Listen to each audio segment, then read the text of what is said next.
got them both wrong, my man. Unless, were you predicting the losers all this time? What up? My name is Adrian from Rabona TV, and this episode is going to be a two-parter. In the first half, we're going to be talking all Confederations Cup, and in the second half, it's transfers on a Friday. So Portugal versus Chile was a weird one. There's the perfect mix of very exciting at times and very, very boring at times, as both teams really lacked quality in the attack. And given that both of them were struggling a little bit on defense as well, there were definitely chances, but no goals to speak of. Fernando Santos reverted back to the boring attack of Ronaldo, Nani, and Quaresma in extra time, which is like, why? Why take Andre Silva off when he is the key to Ronaldo getting some chances out there? In fact, they need each other to distract the defense. And maybe Bernardo Silva was a little bit injured, but why take him off and put... It's boring. It's really boring what Portugal reverted to in extra time. And in the second half of extra time, they got what was coming to them. And Chile should have won this in extra time. How many times can I say extra time in one episode? Which begs the question of what is the point of VAR if we aren't going to use it in instances like that? It defeats all purpose of the thing if you aren't going to use it when there should be a penalty called. If you aren't going to use it to give a little assistance to the referee, it doesn't make sense. I don't really need to talk about the penalties, but I will simply to give a shout out to Claudio Bravo, who said, apparently in that huddle before the shootout, that he would save at least 2 to 3 penalties so that the rest of the guys on his team could just calm down and not worry about it. And I guess it worked, because Chile's penalties were perfect and Portugal's, they were awful. By the way, Nani, you saw that Bravo was leading every single time there was a run-up and guessing and going and cheating a little bit in the direction that he was going to go. Why wouldn't you just smash it down the middle? That's what I used to do when I was a kid playing football. But then again, I'm not a pro. Nope. Easier said than done. So Chile will be facing Germany in the finals after Germany absolutely thrashed Mexico. And I'm sorry, Mexico fans, but your team got crushed. So for the first time since France of 1998, Mexico came back from a losing position in all 3 other group stage matches and went on to get either a win or a draw from them. Also in France 1998, Mexico went on to face Germany in the round of 16, and guess what happened? They lost. Creepy.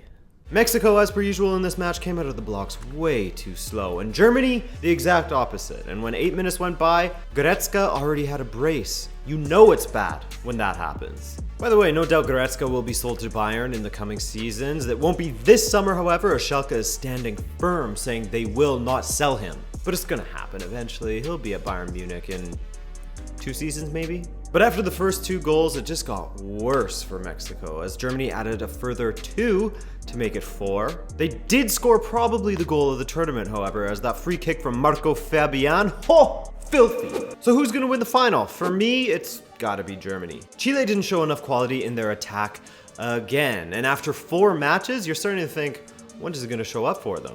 As they create chances, but they just cannot finish them. Germany, on the other hand, have been doing that easily and have been improving match by match. Without that freak of a goal from Fabian, this would have been a crushing 4-0 win from Germany, and they made it look easy. So that being said, I think that Germany's going to take this one 2-1 in the final. I can't write off Chile completely though, as they're clearly a tournament team and having won the Copa America twice, the last 2 editions of it. And if it does go to penalties, which I'm kind of hoping it does, it will be the proven masters of penalties in Germany versus the new proven princes of penalties in Chile. That would be fun to see. But call on the cat. Steven, who do you think is winning this one, bro?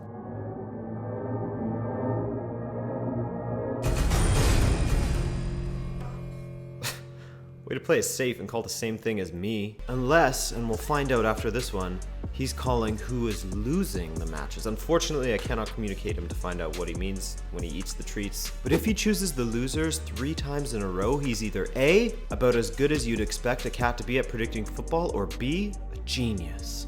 All right, it's transfer time. It's official, Dani Alves has rescinded his Juventus contract, so it's looking like that move to Manchester City is becoming more and more real. And speaking of Manchester City, apparently Pep Guardiola really wants that reunion with Alexis Sanchez, and the feeling might be mutual. Bayern Munich have officially pulled out of the running for signing the Arsenal attacker, meaning that City are the front runners if he is to leave Arsenal. However, after the backlash that Arsenal got for selling Robin van Persie to Manchester United, aka one of their rivals, I can't really see them doing the exact same thing with Alexis Sanchez. But with his contract being up next season, you never know, they might want to cash out now. By the way, speaking of United, what is going on there? Besides Lindelof, it's sort of looking like they can't get the dudes that they want at the moment. Perisic is apparently poised to sign a contract renewal with Inter. Fabinho and Nainggolan, those are sort of dead in the water at the moment, with United instead apparently diverting their attention to Nemanja Matic, who's got to be their third choice defensive midfielder, at least. Especially given that in the season that Mourinho was sacked from Chelsea,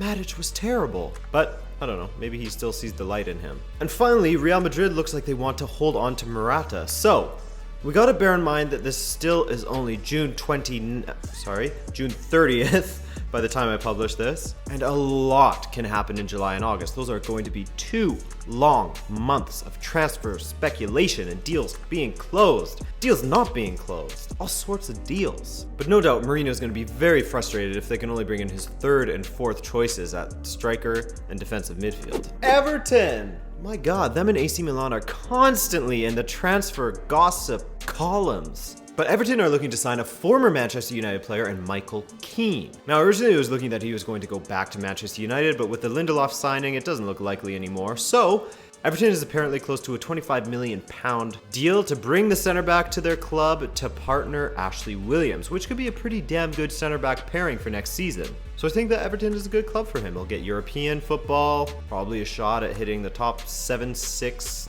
5 next season. Good move all around. Now, apparently Arsene Wenger loves Thomas Lemar from Monaco, and apparently Arsenal's €40 million bid was turned down. But given that Wenger loves him, perhaps rightfully so, he's a pretty sick player. Wenger wants to do all that they can to ensure that they sign him.